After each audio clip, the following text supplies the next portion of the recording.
Levítico 8. A consagração de Arão e de seus filhos. Disse mais o Senhor a Moisés: Toma Arão, e seus filhos, e as vestes, e o óleo da unção, como também o novilho da oferta pelo pecado, e os 2 carneiros, e o cesto dos pães asmos, e ajunta toda a congregação à porta da tenda da congregação. Fez, pois, Moisés como o Senhor lhe ordenara, e a congregação se ajuntou à porta da tenda da congregação. Então disse Moisés à congregação: Isto é o que o Senhor ordenou que se fizesse. E fez chegar Arão e a seus filhos e os lavou com água.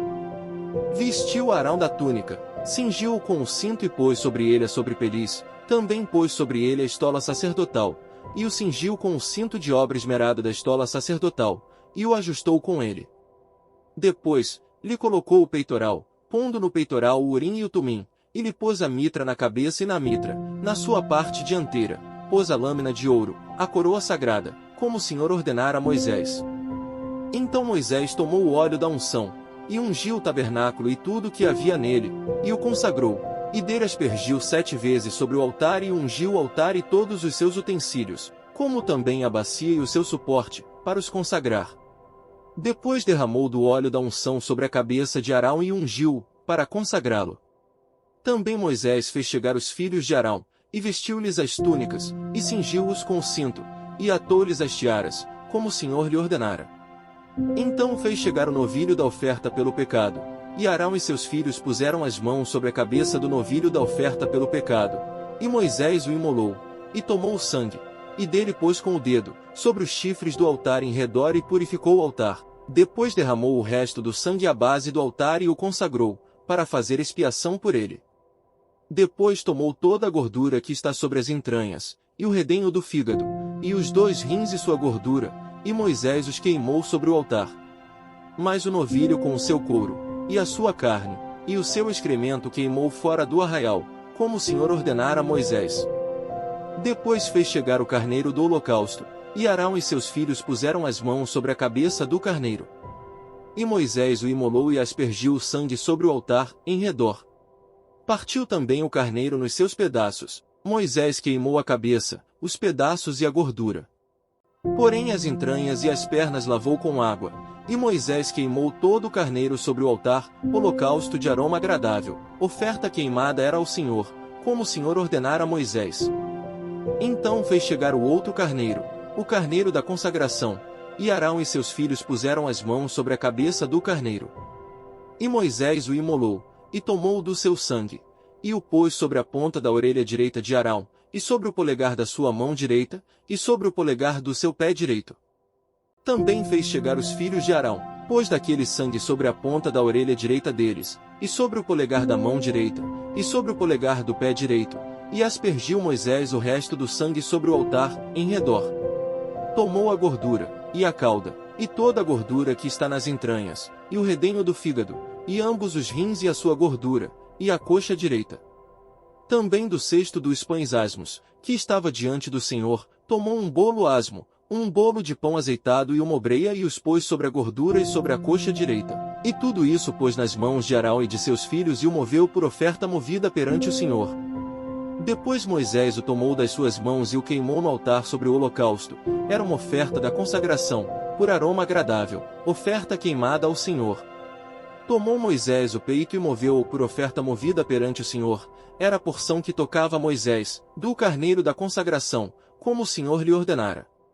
Tomou Moisés também do óleo da unção e do sangue que estava sobre o altar e o aspergiu sobre Arão e as suas vestes, bem como sobre os filhos de Arão e as suas vestes, e consagrou Arão, e as suas vestes, e a seus filhos, e as vestes de seus filhos. Disse Moisés a Arão e a seus filhos: Cozei a carne diante da porta da tenda da congregação e ali a comereis com o pão que está no cesto da consagração, como tenho ordenado, dizendo: Arão e seus filhos a comerão. Mas o que restar da carne e do pão queimareis. Também da porta da tenda da congregação não saireis por 7 dias, até ao dia em que se cumprirem os dias da vossa consagração, porquanto por 7 dias o Senhor vos consagrará. Como se fez neste dia, assim o Senhor ordenou se fizesse, em expiação por vós. Ficareis, pois, à porta da tenda da congregação dia e noite, por 7 dias, e observareis as prescrições do Senhor, para que não morrais, porque assim me foi ordenado. E Arão e seus filhos fizeram todas as coisas que o Senhor ordenara por intermédio de Moisés. Marcos 3 versículo 31 ao 4 versículo 25. A família de Jesus. Nisto, chegaram sua mãe e seus irmãos, tendo ficado do lado de fora, mandaram chamá-lo. Muita gente estava sentada ao redor dele e lhe disseram: Olha, tua mãe, teus irmãos e irmãs estão lá fora à tua procura. Então, ele lhes respondeu, dizendo: Quem é minha mãe e meus irmãos? E, correndo olhar pelos que estavam assentados ao redor, disse: Eis minha mãe e meus irmãos. Portanto, qualquer que fizer a vontade de Deus, esse é meu irmão, irmã e mãe. A parábola do semeador. Voltou Jesus a ensinar à beira-mar. E reuniu-se numerosa multidão a ele, de modo que entrou num barco, onde se assentou, afastando-se da praia. E todo o povo estava à beira-mar, na praia. Assim lhes ensinava muitas coisas por parábolas, no decorrer do seu doutrinamento. Ouvi, eis que saiu o semeador a semear. E ao semear, uma parte caiu à beira do caminho, e vieram as aves e a comeram. Outra caiu em solo rochoso, onde a terra era pouca, e logo nasceu, visto não ser profunda a terra. Saindo, porém, o sol, a queimou, e porque não tinha raiz, secou-se. Outra parte caiu entre os espinhos, e os espinhos cresceram e a sufocaram, e não deu fruto. Outra, enfim, caiu em boa terra e deu fruto, que vingou e cresceu, produzindo a 30, a 60 e a 100 por um. E acrescentou: Quem tem ouvidos para ouvir, ouça. A explicação da parábola. Quando Jesus ficou só, os que estavam junto dele com os 12 o interrogaram a respeito das parábolas. Ele lhes respondeu: A vós outros vos é dado conhecer o mistério do reino de Deus, mas aos de fora, tudo se ensina por meio de parábolas, para que vendo, vejam e não percebam, e ouvindo, ouçam e não entendam, para que não venham a converter-se, e haja perdão para eles. Então lhes perguntou: Não entendeis esta parábola e como compreendereis todas as parábolas? O semeador semeia a palavra. São estes os da beira do caminho, onde a palavra é semeada, e enquanto a ouvem, logo vem Satanás e tira a palavra semeada neles. Semelhantemente, são estes os semeados em solo rochoso, os quais, ouvindo a palavra, logo a recebem com alegria. Mas eles não têm raiz em si mesmos, sendo antes, de pouca duração, em lhes chegando a angústia ou a perseguição por causa da palavra, logo se escandalizam. Os outros, os semeados entre os espinhos, são os que ouvem a palavra, mas os cuidados do mundo, a fascinação da riqueza e as demais ambições, concorrendo, sufocam a palavra, ficando ela infrutífera. Os que foram semeados em boa terra são aqueles que ouvem a palavra e a recebem, frutificando a 30, a 60 e a 100 por um. A parábola da candeia. Também lhes disse: Vem porventura, a candeia para ser posta debaixo do alqueire ou da cama? Não vem antes, para ser colocada no velador? Pois nada está oculto senão para ser manifesto, e nada se faz escondido, senão para ser revelado. Se alguém tem ouvidos para ouvir, ouça. Então lhes disse: Atentai no que ouvis.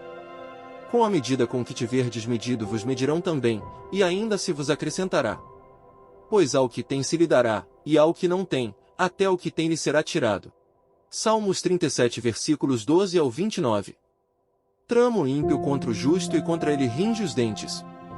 Rir-se-á dele o Senhor, pois vê estar se aproximando o seu dia. Os ímpios arrancam da espada e distendem o arco para bater o pobre necessitado, para matar os que trilham o reto caminho. A sua espada, porém, lhes traspassará o próprio coração, e os seus arcos serão espedaçados. Mais vale o pouco do justo que a abundância de muitos ímpios. Pois os braços dos ímpios serão quebrados, mas os justos, o Senhor os sustém. O Senhor conhece os dias dos íntegros, a herança deles permanecerá para sempre. Não serão envergonhados nos dias do mal e nos dias da fome se fartarão. Os ímpios, no entanto, perecerão, e os inimigos do Senhor serão como o viço das pastagens, serão aniquilados e se desfarão em fumaça. O ímpio pede emprestado e não paga, o justo, porém, se compadece e dá. Aqueles a quem o Senhor abençoa possuirão a terra, e serão exterminados aqueles a quem amaldiçoa. O Senhor firma os passos do homem bom e no seu caminho se compraz, Se cair, não ficará prostrado, porque o Senhor o segura pela mão. Fui moço e já agora sou velho, porém jamais vi o justo desamparado, nem a sua descendência a mendigar o pão. É sempre compassivo e empresta, e a sua descendência será uma bênção. Aparta-te do mal e faze o bem, e será perpétua a tua morada. Pois o Senhor ama a justiça e não desampara os seus santos, serão preservados para sempre, mas a descendência dos ímpios será exterminada. Os justos herdarão a terra e nela habitarão para sempre. Provérbios 10 versículo 5. O que ajunta no verão é filho sábio, mas o que dorme na cega é filho que envergonha.